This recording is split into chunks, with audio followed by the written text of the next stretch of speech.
Aggregate supply, aggregate supply means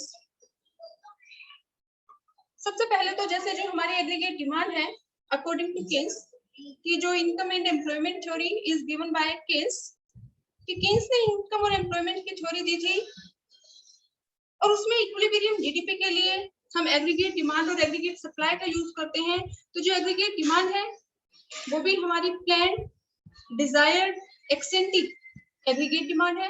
ऐसे जो हमारी एग्रीगेट सप्लाई है ये भी हमारी एक्चुअल एग्रीगेट सप्लाई नहीं है। Aggregate supply means plan, desired या extent flow of goods and services in an economy during an accounting year.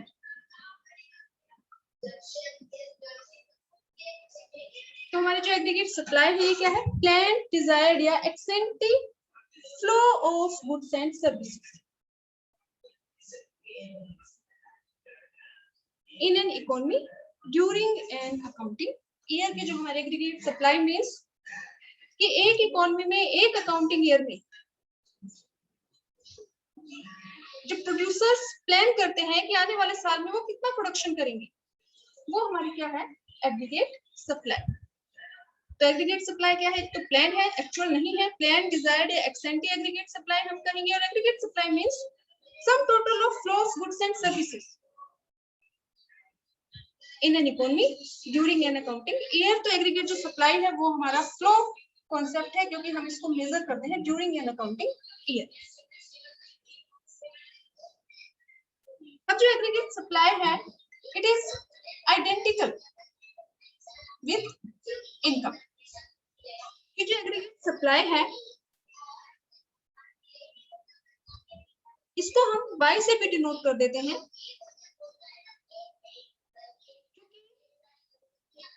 जो प्रोड्यूसर सेक्टर है, ये प्रोड्यूसर सेक्टर और ये हाउस होल्ड सेक्टर।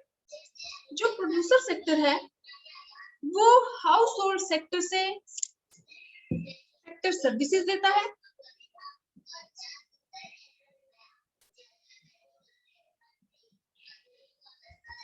जो हाउस होल्ड सेक्टर है वो प्रोड्यूसर सेक्टर को क्या देता है? Sector services, land, labour, capital and entrepreneurship. और जो प्रोड्यूसर सेक्टर है, जो प्रोड्यूसर है वो इन सेक्टर सर्विसेज का यूज करते हैं और प्रोडक्शन करते हैं, वैल्यू एडिशन करते हैं। तो यानी कि producer sector of point view से, प्रोड्यूसर सेक्टर के पॉइंट ऑफ व्यू से अगर हम कहें तो एग्रीगेट सप्लाई यानी कि plan flow of goods and services. अब प्रोड्यूसर सेक्टर ने जो भी गुड्स और सर्विसेज बनाई हैं इनको जब वो सेल करता है तो जो भी रिसिप्ट उसके पास आती है, जो रेवेन्यू उसके पास आता है उसको वो डिस्ट्रीब्यूट कर देता है in house hold sector in the form of rent, interest, profit, compensation. तो अगर हम हाउस होल्ड सेक्टर के पॉइंट ऑफ व्यू से देखें तो उसको हम किससे डिनोट करेंगे? इनकम से। वैल्यू एडिशन मेथड जो है, जो प्रोड्यूसर के पॉइंट ऑफ व्यू से हम बोलते हैं नेशनल प्रोडक्ट यानी कि market value of final goods and services. तो प्रोड्यूसर के पॉइंट ऑफ व्यू से अगर हम कहें तो एग्रीगेट सप्लाई। और वही चीज अगर हम हाउस होल्ड सेक्टर के पॉइंट ऑफ व्यू से कहें तो जो भी प्रोडक्शन होता है गुड्स और सर्विसेज का वो कन्वर्ट हो जाता है इनकम में। तो इसीलिए हम कह रहे हैं कि जो भी एग्रीगेट सप्लाई है वो आइडेंटिकल है इनकम की। यानी कि जितनी भी प्रोड्यूसर सेक्टर जितना प्रोडक्शन करता है वो सेल कर देता है हाउस होल्ड सेक्टर को, और हाउस होल्ड सेक्टर जो भी पैसा उसके पास आता है वो स्पेंड कर देते हैं उन परचेजिंग गुड्स एंड सर्विसेज। तो वापस पैसा प्रोड्यूसर के पास आ जाता है और वो प्रोडक्शन कर देता है। फिर से वो प्रोडक्शन करके जब गुड्स और सर्विसेज को सेल करता है तो उसके पास जो रिसिप्ट आती है हाउस होल्ड सेक्टर को दे देता है, उनकी इनकम जनरेट हो जाती है। फिर से वो खर्चा करते हैं और वही पैसा प्रोड्यूसर सेक्टर के पास आ जाता है। तो हम ये कह सकते हैं कि S is identical with Y. दोनों सिमिलर कॉन्सेप्ट है। अब एग्रीगेट सप्लाई क्योंकि दोनों आइडेंटिकल कॉन्सेप्ट है तो जो भी हमारी वाई है वही हमारी क्या है? Aggregate supply.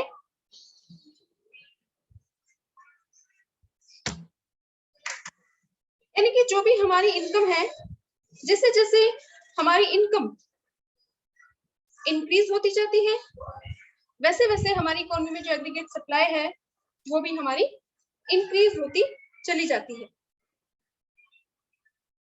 यानी कि अगर एग्रीगेट सप्लाई का आप शेड्यूल बनाएंगे तो हमारी इनकम अगर 0 है तो एग्रीगेट सप्लाई कितनी है? 0।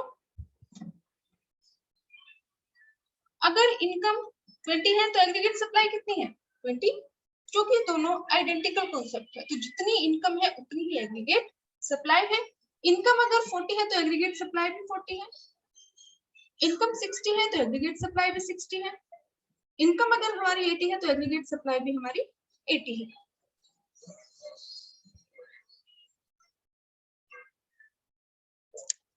अब अगर हमें एग्रीगेट सप्लाई का जो शेड्यूल है, जो टेबल है ये, अगर हमें इसको एक्सप्लेन करना है तो फर्स्ट जो हमारी ऑब्जर्वेशन है वो हमारी है कि जो एस है it is identical to Y, यानी कि एस और वाई बिल्कुल सेम कॉन्सेप्ट है, उनमें कोई डिफरेंस नहीं है, both are similar.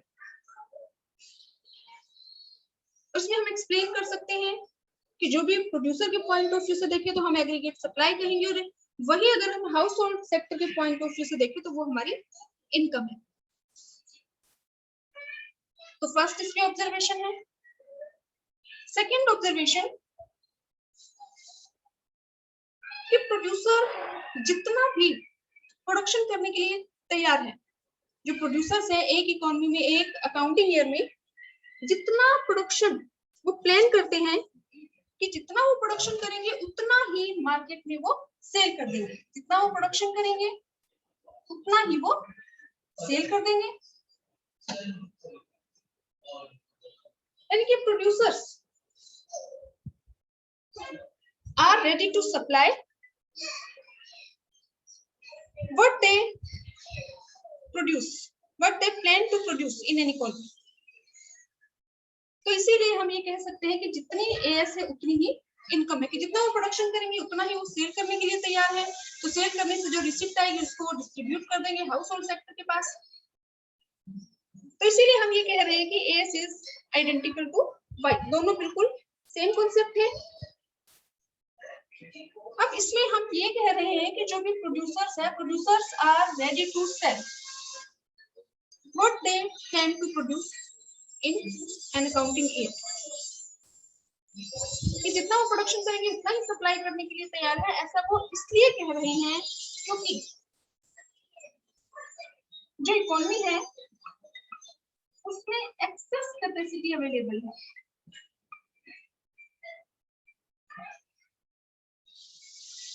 Access capacity means Keynes ने जो ये थ्योरी दी थी इनकम एंड एम्प्लॉयमेंट, ये केन्स ने दी थी जो 1929 में या 1930s में जो यूएसए में जो डिप्रेशन हुआ था, ग्रेट डिप्रेशन, तो ग्रेट डिप्रेशन की सिचुएशन से बाहर निकलने के लिए केन्स ने इनकम एंड एम्प्लॉयमेंट जो थ्योरी थी ये डेवलप की थी। और इसमें केन्स ने माना था कि जो एग्रीगेट डिमांड और एग्रीगेट सप्लाई, तो जो एग्रीगेट डिमांड है ये इंपॉर्टेंट कंपोनेंट है। यानी कि जो भी इकोनॉमी में प्रोडक्शन इंक्रीज होता है या डिक्रीज होता है वो डिपेंड करता है एग्रीगेट डिमांड पे। और जो एग्रीगेट सप्लाई है ये पैसिव फैक्टर है।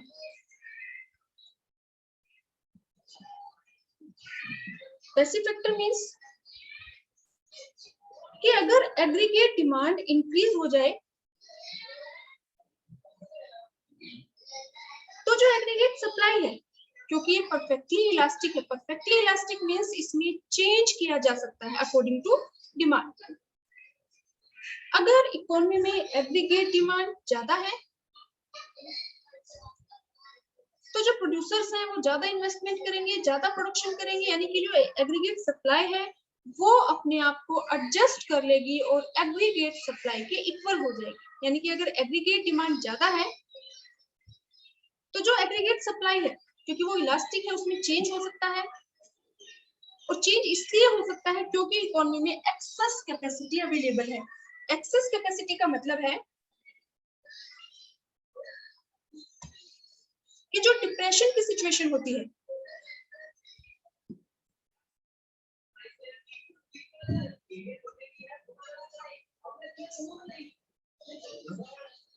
जो डिप्रेशन की सिचुएशन होती है इसमें डिमांड कम होती है, और डिमांड कम होने की वजह से जो प्रोड्यूसर है कम इन्वेस्टमेंट करते हैं, कम प्रोडक्शन करते हैं, तो इसीलिए लेबर अवेलेबल होता है। यानी कि अगर प्रोड्यूसर अपने प्रोडक्शन को इंक्रीज करना चाहे तो वो प्रोडक्शन को इंक्रीज कर सकता है, क्योंकि इकोनॉमी में एक्सेस कैपेसिटी अवेलेबल है। Access capacity means labour available है, क्योंकि डिमांड कम होने की वजह से प्रोड्यूसर जब अपने प्रोडक्शन को कम करता है तो लेबर अनएम्प्लॉयड रहता है, यानी कि लोग काम करना चाहते हैं लेकिन उनके पास काम नहीं होता। तो ऐसे सिचुएशन को हम क्या कहेंगे? अंडर एम्प्लॉयमेंट, कि जितने लोग काम करना चाहते हैं सभी लोगों को काम नहीं मिलता, तो अंडर एम्प्लॉयमेंट है। तो ऐसे सिचुएशन में, डिप्रेशन की सिचुएशन में जब डिमांड कम होती है तो इकोनॉमी में एक्सेस कैपेसिटी अवेलेबल होती है, यानी कि लेबर अवेलेबल होता है, और प्रोडक्शन और एम्प्लॉयमेंट में 1 to 1 का रिलेशनशिप होता है कि जितना प्रोडक्शन इंक्रीज होगा उतनी एम्प्लॉयमेंट इंक्रीज होगी। अगर प्रोडक्शन डिक्रीज होगा तो एम्प्लॉयमेंट कम होगी, यानी कि अनएम्प्लॉयमेंट इंक्रीज हो जाएगी। तो डिप्रेशन की जो सिचुएशन है किसी भी इकोनॉमी में, वहां पे एक्सेस कैपेसिटी अवेलेबल होती है, जो भी लेबर है उसकी जो डिमांड है वो कम होती है, लेबर की डिमांड कम होती है, और जो उसकी सप्लाई है वो ज्यादा होती है। तो इसीलिए कीन्स ने ये कहा है कि जो एएस है वो परफेक्टली इलास्टिक है, यानी कि एग्रीगेट सप्लाई को चेंज किया जा सकता है अकॉर्डिंग टू एग्रीगेट डिमांड। अगर एग्रीगेट डिमांड ज्यादा है और सप्लाई कम है तो उस केस में जो प्रोड्यूसर्स हैं, क्योंकि इकोनॉमी में ज्यादा डिमांड है तो जो प्रोड्यूसर्स है वो ज्यादा इन्वेस्टमेंट करेंगे तो उनकी प्रोडक्शन कैपेसिटी इंक्रीज होगी, प्रोडक्शन कैपेसिटी इंक्रीज होगी तो वो प्रोडक्शन इंक्रीज करेंगे, और जो एएस है वो अपने आप को एडजस्ट करेगी, यानी कि इकोनॉमी में जो flow of goods and service है वो इंक्रीज हो जाएगा और एडी के इक्वल आ जाएगा। और ऐसा इसलिए पॉसिबल है क्योंकि there is excess capacity available in the economy. कि जो डिप्रेशन की सिचुएशन होती है उसमें डिमांड कम होने की वजह से जो लेबर है वो अनएम्प्लॉयड रहता है, तो अगर प्रोड्यूसर अपने प्रोडक्शन को इंक्रीज करना चाहे तो वो कर सकता है, क्योंकि प्रोडक्शन और लेबर में 1 to 1 का रिलेशनशिप है। प्रोडक्शन इंक्रीज करने के लिए लेबर की जरूरत पड़ती है, तो अगर लेबर अवेलेबल है तो प्रोडक्शन को इंक्रीज किया जा सकता है, और अगर लेबर अवेलेबल नहीं है तो जो प्रोड्यूसर्स हैं वो जो इन्वेस्टर्स हैं वो प्रोडक्शन को इंक्रीज नहीं कर सकते। तो इसमें कीन्स के अकॉर्डिंग जो भी प्रोड्यूसर्स हैं वो जितना भी प्लान करते हैं प्रोडक्शन करने का उतना ही वो सेल करने के लिए तैयार रहते हैं, क्योंकि उनको पता है there is excess capacity available in the economy, के मार्केट में इकोनॉमी में लेबर अवेलेबल है। जो प्रोड्यूसर अगर जितना वो बना रहे हैं उतना ही सेल कर दे तो वो दोबारा और बना लेंगे, क्योंकि मार्केट में लेबर अवेलेबल है। और मार्केट में एक्सेस कैपेसिटी है यानी कि लेबर अवेलेबल है, ऐसा कीन्स ने इसलिए कहा क्योंकि कीन्स ने जो ये थ्योरी दी थी डिप्रेशन की सिचुएशन को हैंडल करने के लिए दी थी, और डिप्रेशन की जो सिचुएशन है ऐसी सिचुएशन है जिसमें डिमांड कम होती है, और डिमांड कम होने की वजह से जो लेबर है वो अनएम्प्लॉयड रहता है, बेरोजगार रहता है, और उनको काम की जरूरत होती है। तो इसीलिए जो थर्ड पॉइंट है एग्रीगेट सप्लाई में हम एक्सप्लेन करेंगे कि जो एग्रीगेट सप्लाई है ये परफेक्टली इलास्टिक है, यानी कि अगर एग्रीगेट डिमांड ज्यादा है तो सप्लाई अपने आप को एडजस्ट करेगी और इंक्रीज हो जाएगी एडी के इक्वल, और अगर एग्रीगेट डिमांड कम है एग्रीगेट सप्लाई ज्यादा है तो जो प्रोड्यूसर्स है वो अपने प्रोडक्शन में कटौती कर देंगे, कम प्रोडक्शन करना शुरू कर देंगे, और एस अपने आप को एडजस्ट करेगी और इक्वल आ जाएगी एग्रीगेट डिमांड।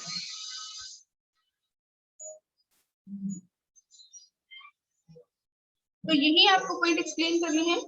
इसमें आप 4 पॉइंट एक्सप्लेन कर सकते हैं कि एक तो जो एएस है वो आइडेंटिकल है बाई के, सेकंड प्रोड्यूसर जितना भी प्रोडक्शन करने की का प्लान करते हैं उतना ही वो सेल करने के लिए रेडी रहते हैं, क्यों? क्योंकि एक्सेस कैपेसिटी अवेलेबल होती है इकोनॉमी में, यानी कि लेबर अवेलेबल होता है, तो अगर डिमांड इंक्रीज हो जाए तो प्रोड्यूसर और प्रोडक्शन कर लेगा, यानी कि जो एग्रीगेट सप्लाई है वो इलास्टिक है, अपने आप को एडजस्ट करेगी और एग्रीगेट डिमांड तक इंक्रीज कर लेगी। और there is excess capacity available, labour available है ये हम इसलिए कह रहे हैं क्योंकि कीन्स ने थ्योरी दी थी डिप्रेशन की सिचुएशन में, और डिप्रेशन की सिचुएशन एक ऐसी सिचुएशन है जिसमें जो लेबर है वो अनएम्प्लॉयड रहता है, तो अगर प्रोड्यूसर अपने प्रोडक्शन को इंक्रीज करना चाहे तो उसको लेबर इजीली मिल जाएगा, वो अपने प्रोडक्शन को इंक्रीज कर सकता है। अब इसमें दो इम्पोर्टेंट जो फैक्टर है वो ये है कि हम इसमें ये कह रहे हैं कि जो एग्रीगेट सप्लाई है वो परफेक्टली इलास्टिक अपने आप को एडजस्ट कर लेती है अकॉर्डिंग टू एग्रीगेट डिमांड, लेकिन वो एडजस्ट कर सकती है सिर्फ फुल एम्प्लॉयमेंट लेवल तक।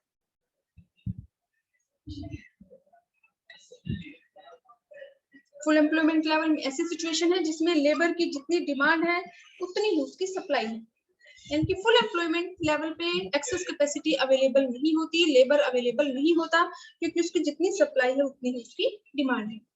तो फुल एएस अपने आप को एडजस्ट तो करती है, लेकिन फुल एम्प्लॉयमेंट लेवल तक, जब तक एक्सेस कैपेसिटी अवेलेबल है।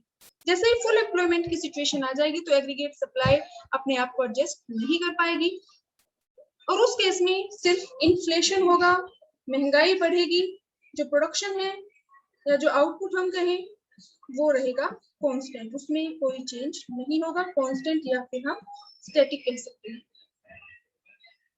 ये पॉइंट आपको तभी एक्सप्लेन करना है जब आपसे पूछा जाए कि क्या आपसे पूछ लिया जाए कि एएस इज परफेक्टली इलास्टिक, तो एएस परफेक्टली इलास्टिक अपने आप को एडजस्ट करती है according to aggregate demand, but till full employment level. इसके बाद एएस अपने आप को एडजस्ट नहीं कर सकती, यानी कि प्रोड्यूसर सप्लाई को इंक्रीज नहीं कर सकता, और जब प्रोड्यूसर सप्लाई को इंक्रीज नहीं कर पाएगा तो इकोनॉमी में महंगाई बढ़ेगी, इन्फ्लेशन बढ़ेगा, जो प्रोडक्शन है वो क्या रहेगा, क्योंकि इसमें कोई चेंज नहीं हो सकता, तो production remains constant and price increases. लेकिन फुल एम्प्लॉयमेंट लेवल से पहले अकॉर्डिंग टू किड्स, कि फुल एम्प्लॉयमेंट लेवल से पहले क्योंकि सप्लाई अपने आप को एडजस्ट कर सकती है, तो इसीलिए अगर एग्रीगेट डिमांड ज्यादा है और सप्लाई अगर कम है तो जो प्रोड्यूसर है ज्यादा इन्वेस्टमेंट करेंगे, ज्यादा प्रोडक्शन करेंगे, एस अपने आप को एडजस्ट करेंगे और इक्वल आ जाएगी एग्रीगेट डिमांड। तो फुल एम्प्लॉयमेंट लेवल तक there is no change in general price level, यानी कि फुल एम्प्लॉयमेंट लेवल तक एएस अपने आप को एडजस्ट करेगी और एडी तक आ जाएगी, तो वहां पे जनरल प्राइस लेवल में कोई चेंज नहीं होगा, प्राइस कांस्टेंट रहेगी। लेकिन फुल एम्प्लॉयमेंट लेवल के बाद जब एग्रीगेट डिमांड इंक्रीज होती है, तो क्योंकि इस सिचुएशन के बाद जो प्रोड्यूसर है वो अपनी सप्लाई को इंक्रीज नहीं कर पाते, तो इसीलिए इन्फ्लेशन महंगाई बढ़ती है और प्रोडक्शन क्या रहता है, कांस्टेंट। तो इसमें दो बातें इंपॉर्टेंट है जो आपसे वैल्यू बेस्ड क्वेश्चन है या 1 मार्क में पूछ सकते हैं कि ये परफेक्टली इलास्टिक है लेकिन फुल एम्प्लॉयमेंट लेवल तक, और दूसरा कि फुल एम्प्लॉयमेंट से पहले तो जनरल प्राइस लेवल में कोई चेंज नहीं होगा, महंगाई इंक्रीज नहीं होगी, महंगाई नहीं बढ़ेगी, प्राइस राइज नहीं होंगे, लेकिन फुल एम्प्लॉयमेंट लेवल के बाद प्रोडक्शन इंक्रीज नहीं होगा, एएस अपने आप को एडजस्ट नहीं कर पाएगी और सिर्फ इन्फ्लेशन इंक्रीज होगा, महंगाई बढ़ेगी।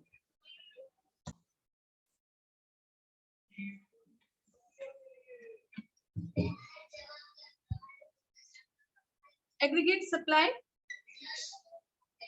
और वाई, ये दोनों हमारी आइडेंटिकल कॉन्सेप्ट है, यानी कि वाई अगर जीरो है, इनकम जीरो है, तो एग्रीगेट सप्लाई भी जीरो है, इनकम 20 है तो एग्रीगेट सप्लाई भी 20 है, इनकम 40 तो एग्रीगेट सप्लाई, यानी कि जैसे जैसे इनकम इंक्रीज होगी वैसे वैसे हमारी एग्रीगेट सप्लाई भी इंक्रीज होती जाएगी, दोनों बिल्कुल आइडेंटिकल है। तो ये 60 है तो ये भी 60 है, ये 100 है, 80 है तो ये एग्रीगेट सप्लाई भी 80 है, इनकम 100 है तो एग्रीगेट सप्लाई भी 100 है। अब अगर हम इसको डायग्राम के थ्रू शो करें तो ये हमारा एक्स एक्सिस है, एक्स एक्सिस पे हम शो करते हैं वाई इनकम, और यहाँ पे हम शो करते हैं एग्रीगेट डिमांड, यानी कि यहाँ हम लेंगे एग्रीगेट सप्लाई। तो अब जब हम इसको प्लॉट करेंगे तो हम यहाँ पे स्केल का यूज करेंगे और ये हमारी मैक्सिमम वैल्यू है 100 तक, तो 20, 40, 60, 80, 100, 20, 40, 60, 80, 100। अब जब भी आप ये डायग्राम बनाते हैं तो आपको ध्यान रखना है कि जितना डिफरेंस यहाँ 20 का है सेम इतना ही डिफरेंस यहाँ 20 में होना चाहिए। जो भी आप स्केल यूज करें वो डिपेंड करेगा आप पे कि आप यहाँ पे 5, 10, 15, 20 भी यूज कर सकते हैं, जरूरी नहीं है कि यहाँ पे हमने 20 लिखा तो यहाँ पे हम 20 लिखें, आप हो सकता है यहाँ पे आपने 20, 40, 60 लिखा, यहाँ पे आप 5, 10, 15, 20 ले लें, लेकिन जो भी डिफरेंस है 20 का और 20 का डिफरेंस आपका सेम होना चाहिए, यानी कि 40 का जितना डिफरेंस है उतना ही आपका डिफरेंस यहाँ होना चाहिए, बिल्कुल सेम। 20, 40, 60, 80 और ये 100. You have to use scale. अब अगर हम इसको प्लॉट करें तो y भी 0 है और as भी 0 है, यानी कि ये यहाँ जो ओरिजिन पॉइंट है 0, तो यहाँ पे हमारी y भी 0 है और as भी 0 है. तो यहाँ से जो हमारा एग्रीगेट डिमांड था वो हमारा शुरू था y एक्सिस से, क्योंकि जीरो इनकम पे भी कुछ ना कुछ हमारा एक्सपेंडिचर होता है, मिनिमम लेवल ऑफ इट. लेकिन जो एग्रीगेट सप्लाई है और इनकम है, ये हमारी दोनों आइडेंटिकल कॉन्सेप्ट है. तो दोनों यहाँ 0 से शुरू है, ओरिजिन पॉइंट से 0. उसके बाद y हमारा 20 है तो एग्रीगेट सप्लाई भी 20 है. तो यानी कि यहाँ से भी है 20 और ये भी 20. y हमारा 40 है तो हमारी जो एग्रीगेट सप्लाई है वो भी हमारा 40 है. यहाँ पे इनकम हमारी 60 है तो हमारी जो सप्लाई है वो भी हमारी 60 है. यहाँ से ये हमारा 80 है इनकम, तो यहाँ से एग्रीगेट सप्लाई भी हमारी 80 है. यहाँ से ये 100 है तो ये हमारी एग्रीगेट सप्लाई भी हमारी ये 100 है.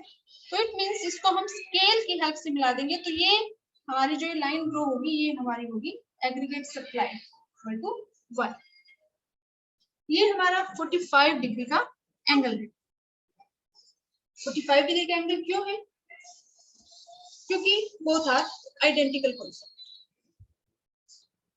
इसीलिए ये हमारा 45 डिग्री का एंगल बन रहा है.